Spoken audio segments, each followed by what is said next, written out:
بسم اللہ الرحمن الرحیم۔ قرآن پاک بیان اور اسلامی شاعری، توریت و انجیل کے بیانات اور مصری آثار قدیم کی تصویروں اور کتبوں اور مصر کی نئی تحقیقات کے مجموعے کو سامنے رکھنے سے حسب ذیل نتائج پیدا ہوتے ہیں۔ حضرت یوسف علیہ السلام کے جد اعلیٰ حضرت ابراہیم علیہ السلام پہلے نمرود کی حکومت بابل سے تعلق رکھتے تھے اور پھر بابل سے ہجرت کر کے ملک شام میں آ گئے تھے۔ ان کے ایک بیٹے حضرت اسحاق علیہ السلام شام میں تھے اور دوسرے بیٹے حضرت اسماعیل علیہ السلام حجاز میں تھے، اور حضرت ابراہیم علیہ السلام دونوں ملکوں میں آتے جاتے رہتے تھے۔ حجاز میں رہنے والی عرب قوم میکسوس کہلاتی تھی اور جس کے سردار کا نام سالاتیس تھا۔ حضرت اسماعیل علیہ السلام کی نسل حجاز میں تھی اور اس نے گھوڑوں اور رتھوں کی فوج لے جا کر مصر کو فتح کر لیا تھا، اور مصلحت ملکی کے سبب مصریوں کا مذہب اور تمدن بھی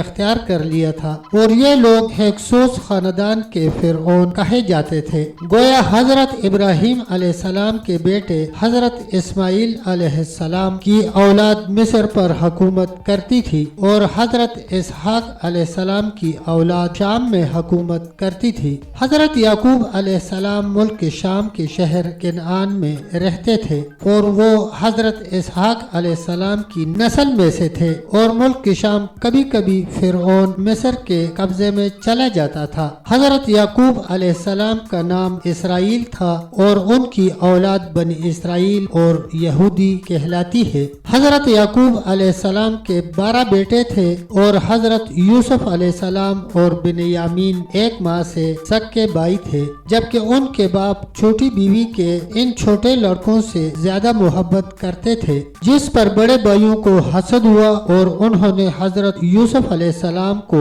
شکار کا بہانہ کر کے جنگل کے ایک کنویں میں ڈال دیا۔ بعد ازاں کنویں میں سے نکال کر ایک قافلہ ان کو مصر لے گیا اور غلام بنا کر بیچ ڈالا، اور فرعون کے وزیر عزیز مصر نے ان کو خرید لیا۔ عزیز مصر کی بیوی جس کا نام زلیخا تھا، یوسف علیہ السلام پر عاشق ہو گئی، اور جب یوسف علیہ السلام نے زلیخا کی محبت کا حسب منشا جواب نہ دیا تو زلیخا نے یوسف علیہ السلام پر بہتان لگا کر اپنے خاوند سے یوسف علیہ السلام کی شکایت کی، اور عزیز مصر نے ان کو جیل میں ڈال دیا۔ اسی طرح وقت گزرتا گیا کہ ایک رات فرعون نے ایک خواب دیکھا جس کی تعبیر کوئی نہ بتا سکا، اور یوسف علیہ السلام نے تعبیر بتائی، جس سے خوش ہو کر فرعون نے یوسف علیہ السلام کو وزارت دے دی، اور زلیخا کے شوہر کی جگہ یوسف علیہ السلام کو مل گئی۔ اس طرح یوسف علیہ السلام پورے مصر کے وزیر اعظم ہو گئے تھے۔ کچھ عرصہ گزرنے کے بعد شام میں قحط پڑ گیا۔ قحط کے سبب ملک شام سے حضرت یعقوب علیہ السلام نے اپنے بیٹوں کو